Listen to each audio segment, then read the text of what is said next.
Ćao drugari, ja sam Marija, a vi gledate prilog u opštini Kučevo. Pričat ćemo o najzanimljivijim turističkim mestima i o ljudima koji su sebe ostavili veliki trag.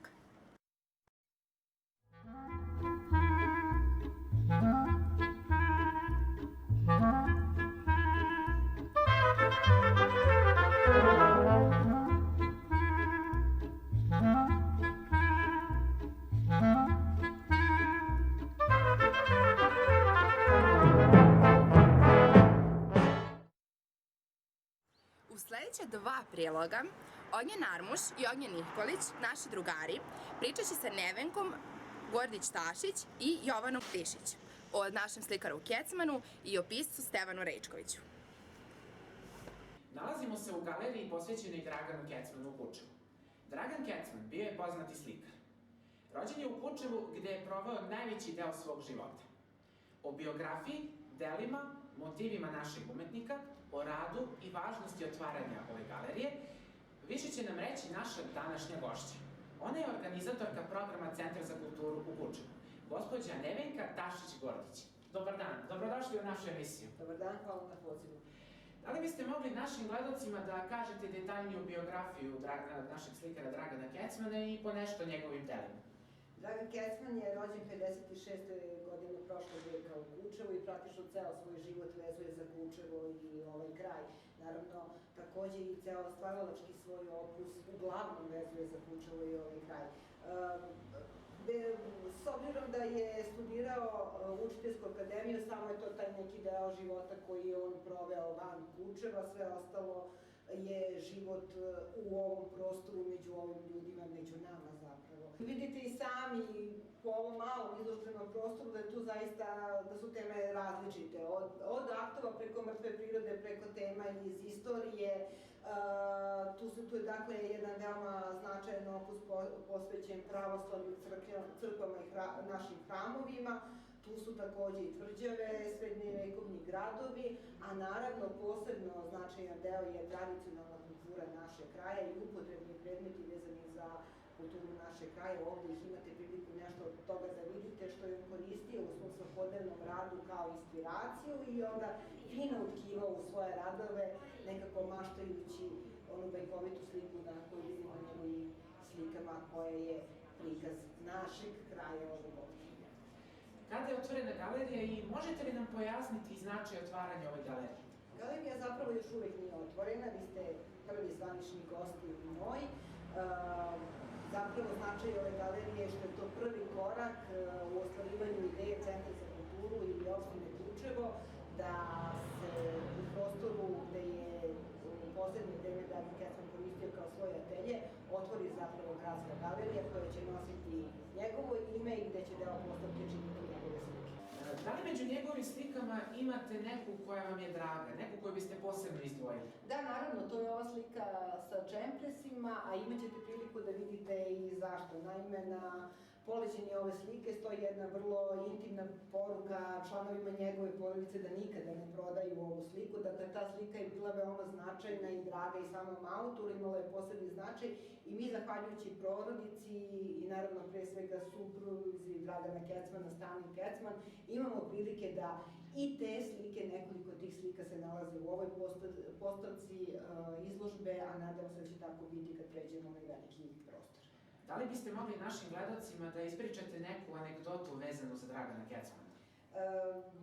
Dragan Kecman je bio zapravo čovek, možda nisu bitne anegdote, ali je jako bitno to da je bio čovek sa srcem na pravom mestu kada je Kučevo u pitanju. On je svoje umetničke kapacitete, svoje vreme, svoju snagu, bez obzira kakvi su se zahtevi pred njega stavljali, uvek stavljao u svrhu i pred lokalnu zajednicu i zaista pružao nesebičnu podršku, recimo od pisanja diploma, zahvalnica, preko pisanja raznoraznih reklamnih panoa, radio je scenografije za homoske motive, njegove slike se nalaze na plakatima homoskih motiva, zaista je jako mnogo zadužio i Kučevo i Kučevljane i ova galerija je samo jedan način da se mi, eto, odužimo. I za kraj, šta bismo poručili ovom prilikom gledalcima? Kad radi galerija i kada je mogu posjetiti? Galerija će raditi kada bude bila otvorena u radno vreme, kako radi i ustanova Centar za kulturu, ali naravno to ne znači da neće biti otvorena za sve organizovane ili pojedinačne posete u neko drugo vreme. To je samo stvar najave i nema nikakvih problema da se slike u bilo koje vreme pogledaju. Hvala vam mnogo što ste odvojili vreme da budete gost u našoj emisiji. Hvala vama, bilo mi zadovoljstvo. Hvala i vama, poštovani gledalci, što ste bili sa nama. Nadamo se da smo vam ovim prilogom približili delo našeg velikog slikara Dragana Kecmana. Do sledećeg viđenja i priloga srdačan pozdrav. Doviđenja.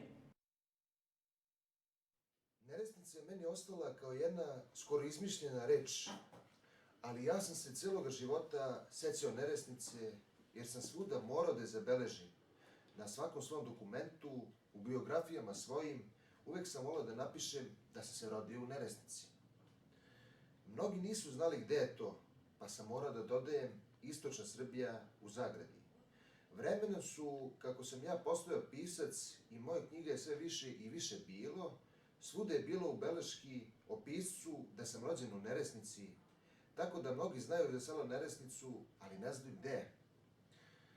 Ovako je Stevan Rajičković govorio o svom rodnom selu u Neresnici.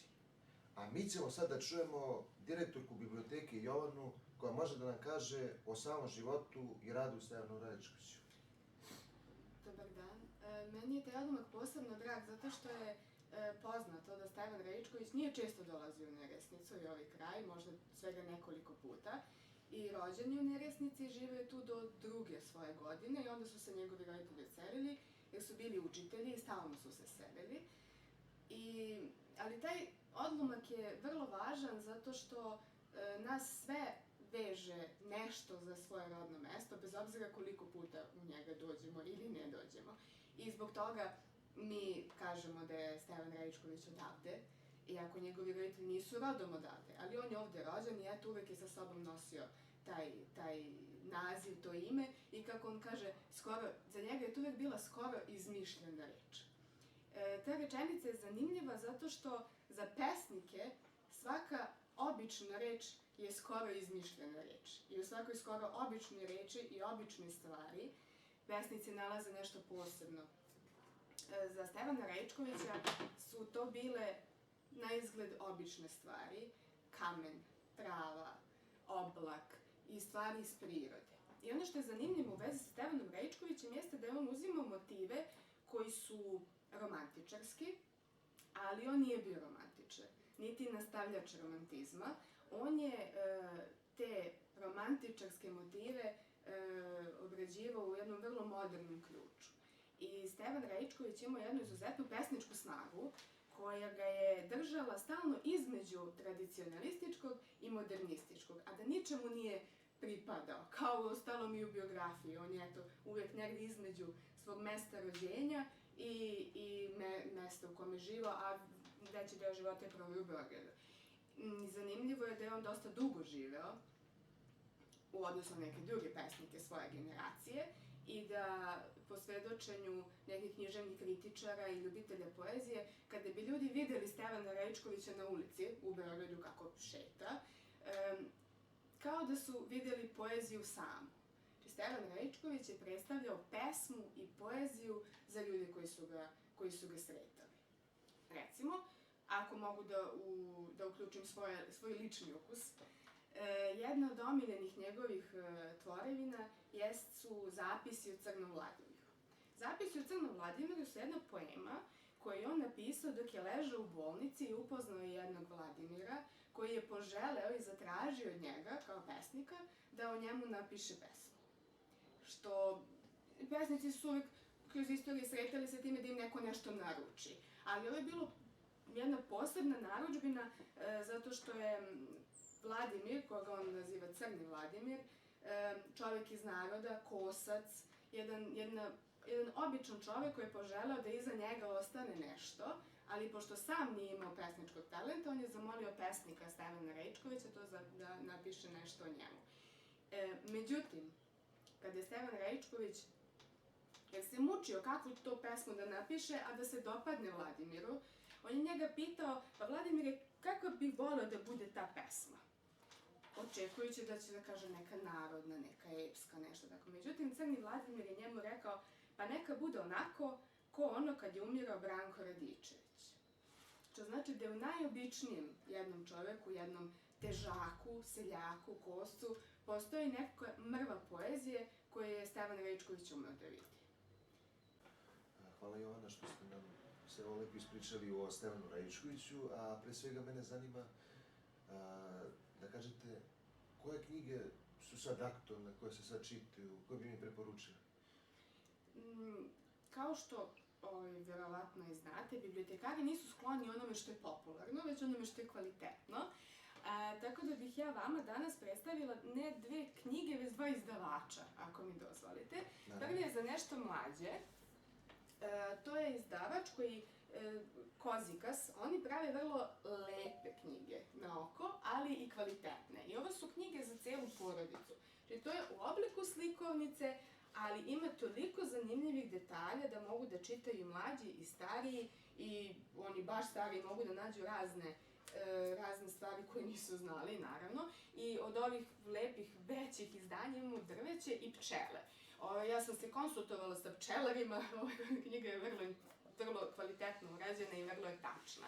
To je što se tiče najmlađih i uopšte knjiga za cijelu porodicu. A želela bih za ove malo starije, znači negde od srednje škole pa nadalje, ja bih rekla da je to primereno. Pojavio se jedan potpuno nov izdavač na našem književnom nebu, Bedem. Tako se zove izdavač i za sad ima izdate ove 2 knjige. Jedna je zbirka priča realističnog ključa koja govori pre svega o običnim ljudima, poput Stevana Rečkovića i njegovog Crnog Vladimira. Tako ova zbirka obrađuje sudbine nekih običnih, malih ljudi, ljudi koje svi mi poznajemo, ali nikad se nismo zapitali o njihovim sudbinama. To je, Sanja Stavić-Milosavljević, Brda, to je ta zbirka priča, i Mladen Milosavljević Jezava, ovo je jedan zanimljiv roman koji je zapravo i roman i zbirka priča istovremeno.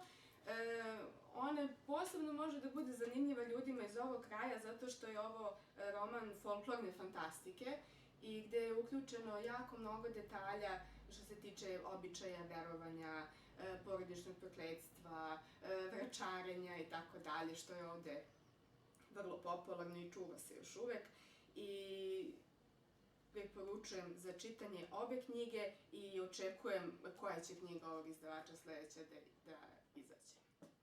Hvala.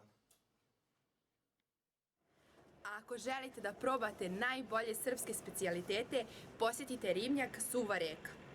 Više o tome će nam reći Ognjen Nikolić koji je pričao sa Limunkom Vuletić.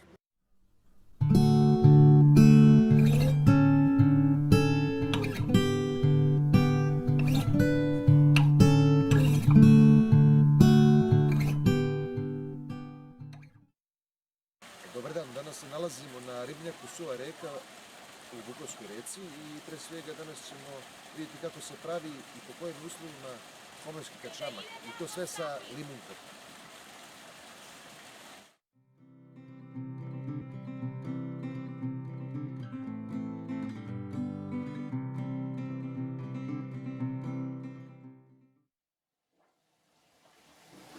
Da li ovaj homerski kačamak ima neki poseban recept? Da li želite da podelite taj recept s nama? Pa, ništa posebno, ide voda, ulje, so i brašno, kukuruzno brašno, naravno. 10 minuta se kuva brašno i posle 10 minuta se još 10 minuta meša kačamak. A da li gosti ovde često to i naručuju i sigurno ostaje neki utisak posle toga? Svakako, skoro svaki gost naručuje kačamak. Evo i ovi sad što su došli naručuju kačamak. Retko go uzima tortilje, samo bez kačamaka ili uzima i jedno i drugo. Vidio sam malo pre kad ste dali gostima da ste sekli to onim koncem. Da. To je zaista... Da, to je tradicionalno sečenje kačamaka, starinsko, kako bismo rekli. Tako se nekad sekao kačamac u konce. Lijepo izgleda, ispadnu lepe kocke i tako. Ništa, hvala vam što ste izdvojili malo vremena, pre svega ovom pomoćnom predivnog kačaka. Hvala vama.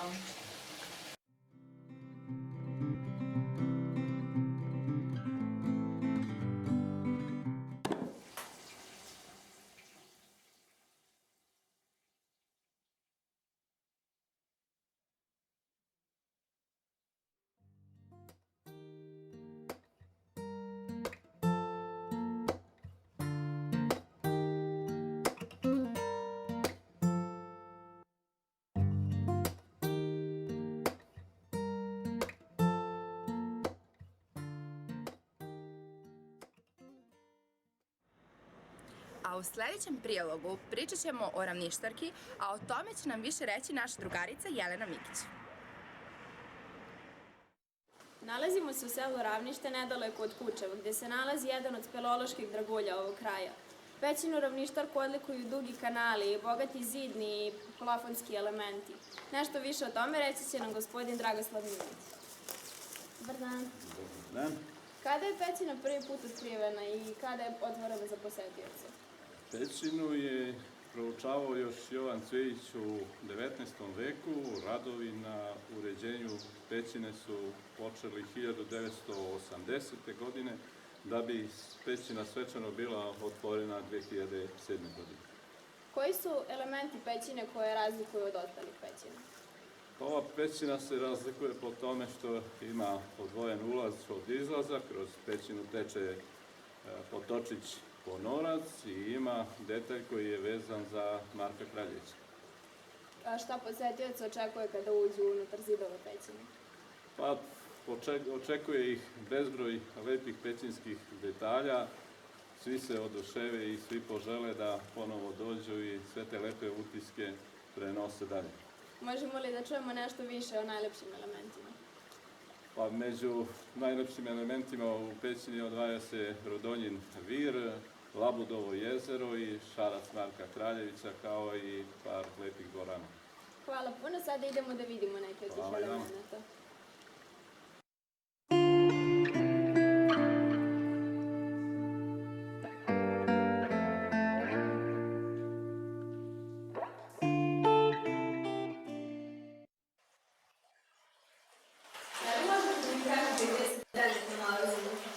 Nalazimo se u delu pećine koji je vezan za Marka Kraljevića, to jest nalazimo se pored figure krilatog konja koji je skupio svoje noge, uskokuje preko potočića i preko naše staze negdje na jug, a zove se šarac Marka Kraljevića.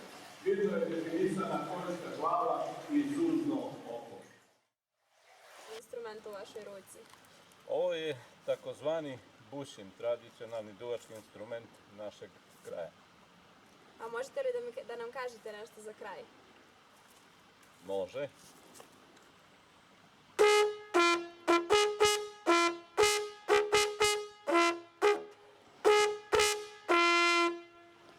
Hvala puno. Hvala i vama.